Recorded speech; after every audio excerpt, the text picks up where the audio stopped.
Afwan Ustaz, saya ini memiliki ego yang tinggi sehingga sering membuat orang lain bermusuhan dengan saya.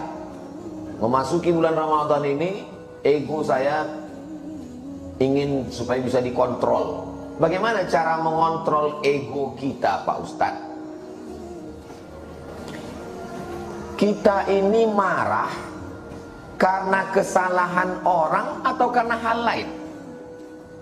Tahu saya jawab sendiri.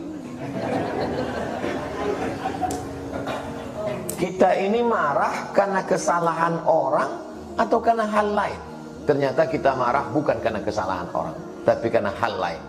Contoh, saya berdiri depan pintu, tiba-tiba datang anak ketek menginjak kaki ambo berang. Mama toang. Tidak lama sesudah itu ambo tagak berdiri, datang tentara, dipijaknya kaki ambo. Saya bilang, kenapa? Saya marah karena kesalahannya atau karena unsur lain? Karena unsur lain. Kenapa waktu anak ketek tadi nginjak ambo marah? Karena anak ketek. Kenapa waktu pas tentara itu tidak tolong? Jadi sebetulnya kita tidak adil. Kita tidak adil. Dulu bersikap adil lah kamu. Orang pergi ke rumah makan, minum. Maklumlah ibu-ibu mengurus anak itu lagi kurang konsentrasi, tagihan belum, uang listrik, uang air, tersenggol lah, tumpahlah jus tadi. Kemana tuang? Lalu kemudian bapak ini sore diundang sama kawan, bro, kongko kita sore ini, oke, I am coming. Datang di tempat yang sama, jus yang sama, tumpah juga. Tapi apa kata dia? Tenang, kita pesan satu lagi. Pertanyaannya, dia marah tadi karena jus itu tumpah atau karena unsur lain? Berarti kita tidak adil. Kenapa waktu pertama marah? Kenapa waktu kawan tak marah? Paham?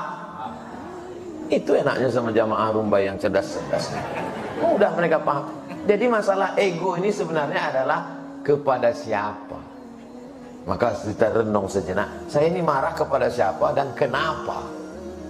Ibu kalau punya suami marah-marah, ibu jangan marah juga. Ibu nyanyi aja, abang jangan marah-marah, nanti udah capek mati. Orang yang marah itu ketika sedang puasa dia mengontrol marahnya. Karena orang yang sedang puasa jam 1, jam 2 kurang zat gula masuk. Tak minum gula, tak makan gula, tak makan nasi gula, tak makan tepung gula. Gula tak masuk, turun gula darah, emosi naik.